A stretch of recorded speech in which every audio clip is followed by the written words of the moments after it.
कुरुक्षेत्र में प्राकृतिक और जैविक खेती हरियाणा कार्यक्रम में सम्मिलित होते हुए मुख्यमंत्री नायब सिंह सैनी क्या कुछ कह रहे, चले सुनाते हैं आपको। नहीं है, बल्कि वो राष्ट्र का निर्माता है, ये बात कही है।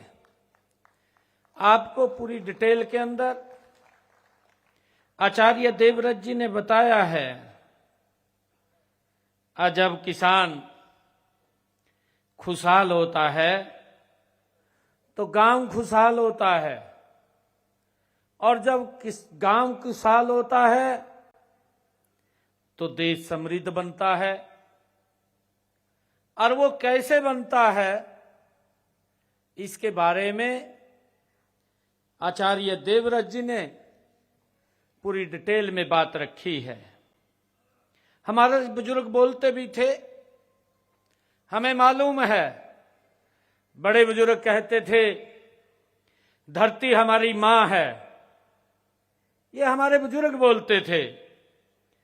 उसका आंचल हमारे खेत हैं और किसान उसका सच्चा पुत्र है, ये हमारे बुजुर्ग बोलते थे।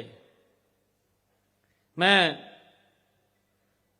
सभी किसान भाइयों, सबसे पहले मैं इस समारोह में जो प्राकृतिक खेती को लेकर के आज ये सम्मेलन हमारे किसान भाई और बहनों के बीच में चल रहा है, और इसमें जो हमारा मार्गदर्शन आचार्य देवव्रत जी जो राज्यपाल हैं गुजरात के और इस माटी के हरियाणा के लाल हैं, जिन्होंने यहां पर नहीं, हिमाचल प्रदेश, गुजरात, भाई आपने तो इस पूरा लाभ उठा लेना चाहिए, आपके तो बीच के है, ठाड़ा उठाना नहीं चाहिए। हिमाचल के किसानों ने उठा रहे हैं, गुजरात के उठा रहे हैं, भाई हमारी भी ड्यूटी बनती है। क्या सोचते हैं, ठावांगे नहीं? ये भी सोच ले, कहा घर की मुर्गी दाल बराबर, एक कहावत है।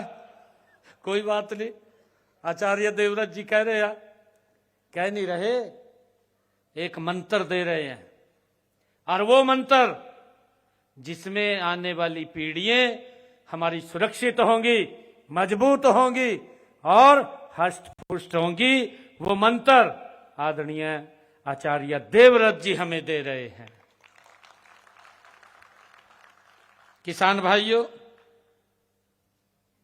आप भारतीय संस्कृति, नैतिक मूल्यों और प्राकृतिक जीवन शैली के सशक्त आप प्रेरणा स्रोत हैं। आपने अपने जीवन को समाज सेवा, शिक्षा, विशेष रूप से प्राकृतिक खेती के प्रचार प्रसार के लिए आदरणीय देवव्रत जी ने अपना जीवन समर्पित किया है। किसान भाइयों, हम सब जानते हैं कि आदरणीय देवव्रत जी ने इनके प्रयासों से यही गुरुकुल कुरुक्षेत्र में, जिसका जिक्र भी किया आपके बीच में, 180 एकड़ भूमि प्राकृतिक कृषि फार्म हरियाणा के किसानों के लिए प्राकृतिक खेती का एक अनूठा साथियों उदाहरण है। हमें देखना चाहिए, हमें जाना चाहिए, उसको समझना चाहिए, उसको लागू करना चाहिए। मेरा आप लोगों से आग्रह है, प्राकृतिक खेती साथियों वही होती है जो सदियों से मां गंगा और अन्य पावन नदियों के जल से लहलहाती रही है। साथियों, वही प्राकृतिक खेती होती है। यही नहीं, इन नदियों ने पूरे आर्यव्रत में ऐसी उपजाऊ जमीन तैयार की है जिसमें उपजे अन्न से भारत माता सोने की चिड़िया बनी है, सोने की चिड़िया।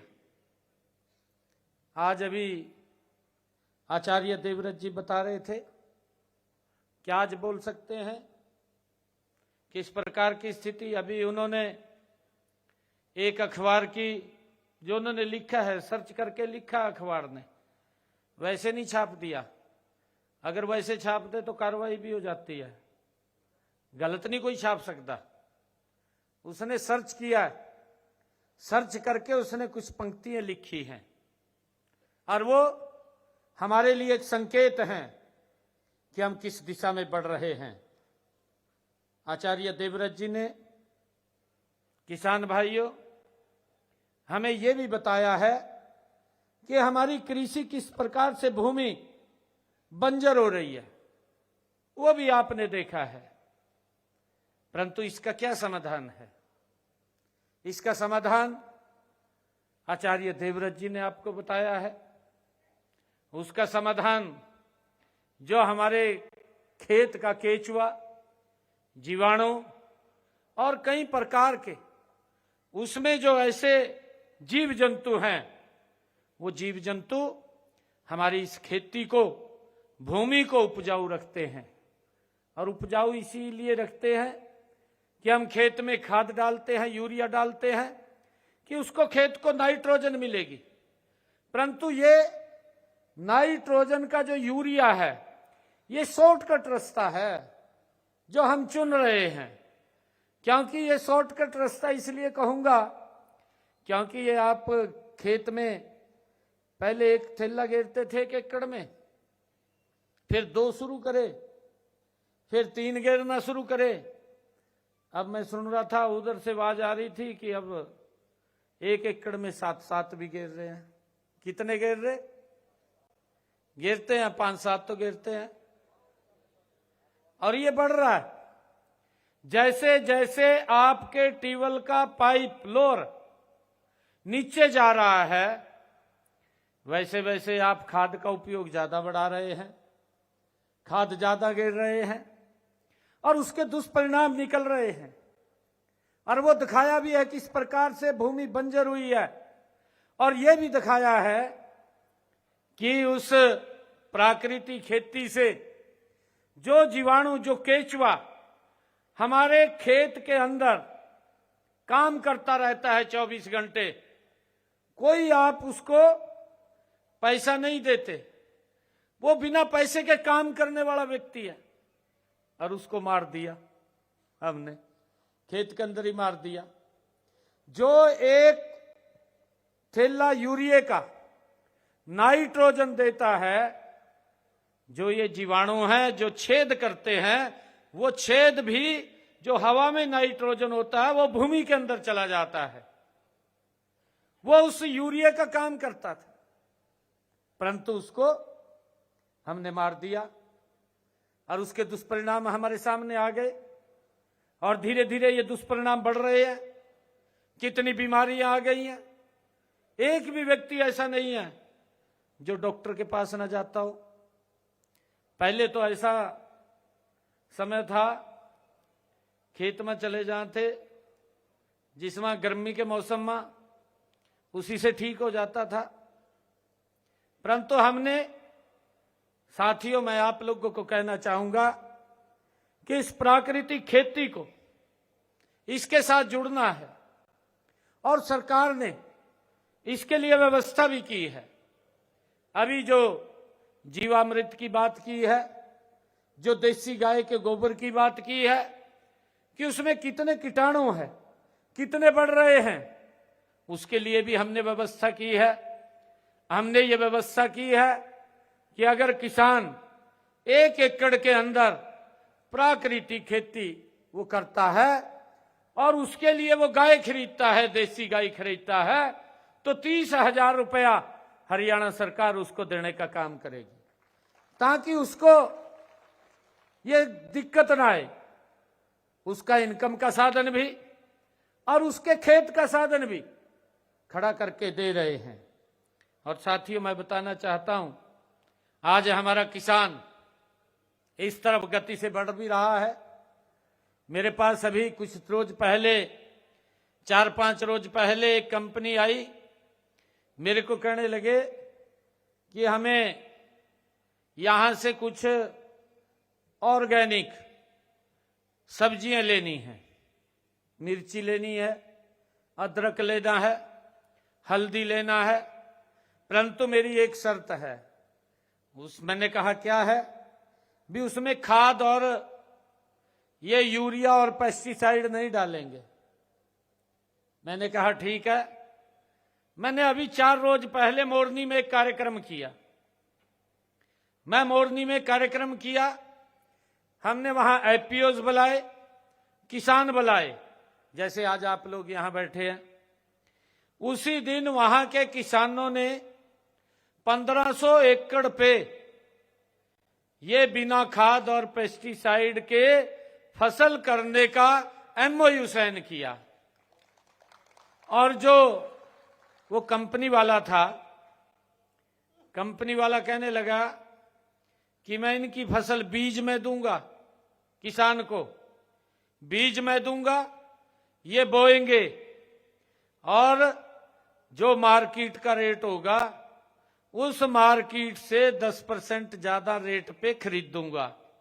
ये भी कहा उसने, एमओयू साइन किया। और यही नहीं कहा, उसने कहा कि मैं उनके यहीं से लेकर के जाऊंगा, कहीं मंडी में भी जाने की जरूरत नहीं है, हमारे लोग आएंगे यहीं से आकर के किसान की इस फसल को खरीद करके ले जाएंगे। और उसने यहां तक कहा कि लगभग किसान का, आचार्य जी, उसने कहा कि लगभग किसान का 1 साल के अंदर 1 लाख रुपए की लगभग इनकम आती है 1 एकड़ से। 1 लाख रुपए देने की जिम्मेवारी मेरी है, ये उसने कहा है। आप काम करिए। और उसने फिर ये भी कहा है कि हम ये 1500 एकड़ में मेरा काम नहीं चलने वाला है, मुझे तो 10,000 एकड़ पे चाहिए, 4,000 एकड़ तो जरूरी चाहिए। तो फिर मैंने कहा कि नीचे और बात करो, पंचकुला जिला में किसानों से बातचीत चल रही है। ये इस प्रकार से हमें डाइवर्केशन की तरफ भी जाने की आज आवश्यकता है। ऐसा नहीं है, हमने अभी हॉर्टिकल्चर के अंदर भी कुछ एक्सीलेंस सेंटर बनाए हैं और हमने वहां पर किसान हमारा फल उगाए, फल को बाहर एक्सपोर्ट करें और हम इस धान और गेहूं से भी हम बदल करके खेती बो सकते हैं, उसके अंदर भी हमें लाभकारी मूल्य मिलता है। और सरकार उसके ऊपर ध्यान रखती है कि ताकि हमारे किसान को घाटा ना पड़े।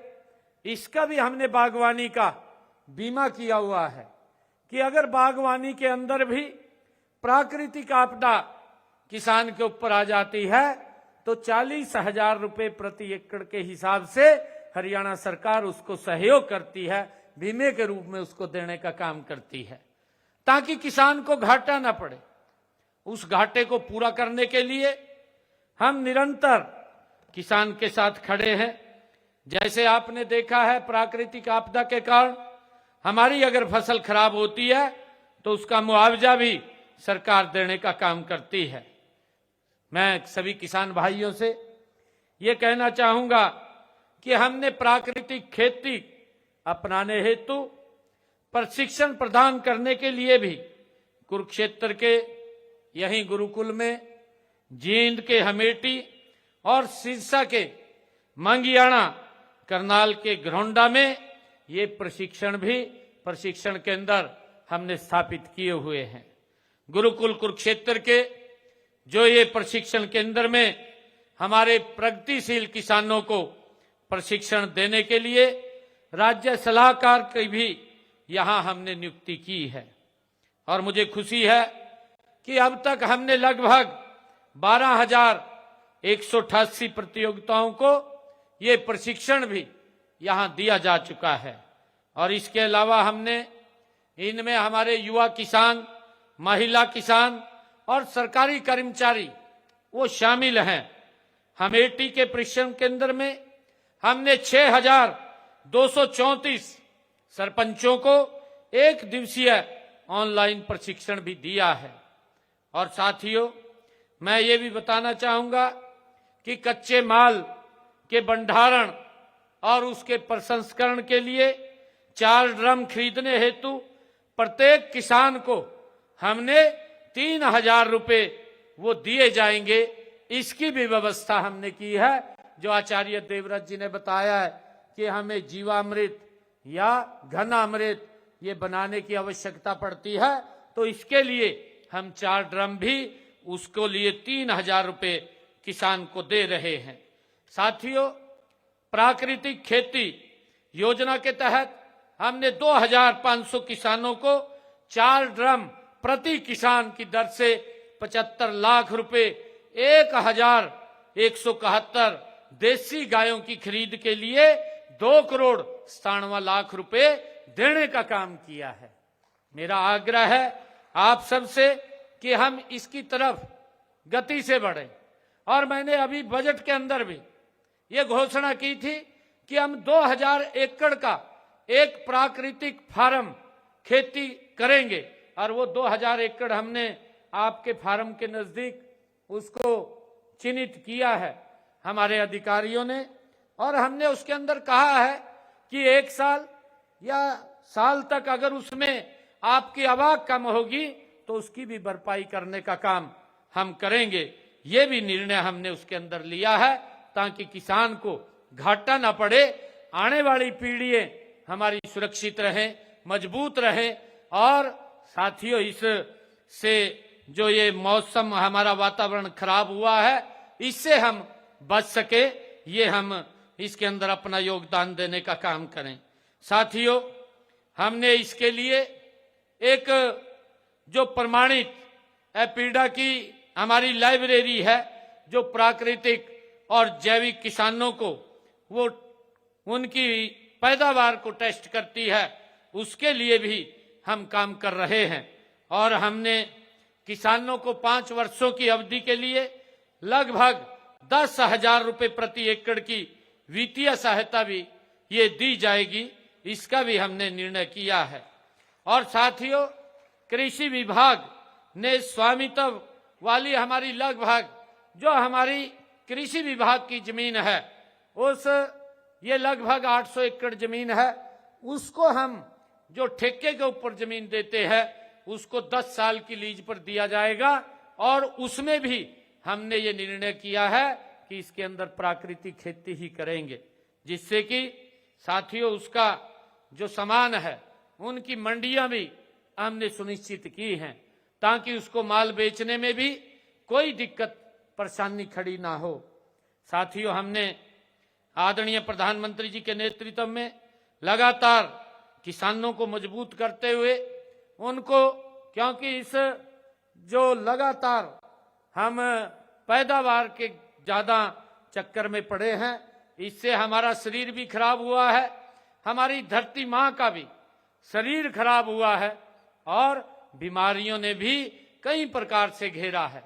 जब व्यक्ति को नई नई बीमारियां आती हैं तो साथियों हम देखते हैं इसके कारण से फसलों के अंदर भी नई नई बीमारियां वो जन्म लेती हैं। इन सब बीमारियों से दूर करने का साथियों एक ही तरीका है कि हमें प्राकृतिक खेती की तरफ बढ़ना होगा, ताकि हम आने वाली पीढ़ियों को एक अच्छा और सुरक्षित वातावरण दे सके। साथियों, हमारे बुजुर्ग हमें अच्छा, सुंदर और सुरक्षित वातावरण दे करके गए हैं। हमारी भी जिम्मेवारी है कि हम आने वाली पीढ़ियों को ये दे करके जाएं, और जब हम ये दे करके जाएंगे तभी ये साथियों कारवां आगे बढ़ेगा। मैं आप सबको आज इस अवसर के ऊपर, आज ये प्राकृतिक इस सम्मेलन में आपने इतनी भारी संख्या में हिस्सा लिया है, आप सबका दिल से मैं आभार भी व्यक्त करता हूं। विशेष रूप से मैं आचार्य देवव्रत जी का धन्यवाद करता हूं कि उन्होंने यहां आकर के हम सबका मार्गदर्शन किया है। साथियों, मैं ये कहना चाहूंगा, ये कुरुक्षेत्र की वो पवित्र भूमि है जहां पर सबसे पहले साथियों कुरु ने इस भूमि के ऊपर हल चलाया था। और उसने जब ये हल चलाया था तो उसने कुरु ने इस धरती पर धर्म, सत्य और मानव कल्याण का बीज बोया था। आज मुझे आप लोगों से ये संकल्प की आज आवश्यकता है कि हम भी राजा कुरु के उस दिखाए हुए रास्ते के ऊपर जो धर्म, सत्य और मानव कल्याण का जो बीज है उसके ऊपर निरंतर हम आगे बढ़ेंगे, काम करेंगे। ऐसा मेरा आप लोगों से आग्रह है। आप सबका आप यहां आए हैं, दिल से आभार व्यक्त करता हूं, आप सबका धन्यवाद करता हूं। इन्हीं शब्दों के साथ जय हिंद, जय भारत, जय हरियाणा। धन्यवाद माननीय मुख्यमंत्री जी। मेरा अनुरोध है सभी किसान भाई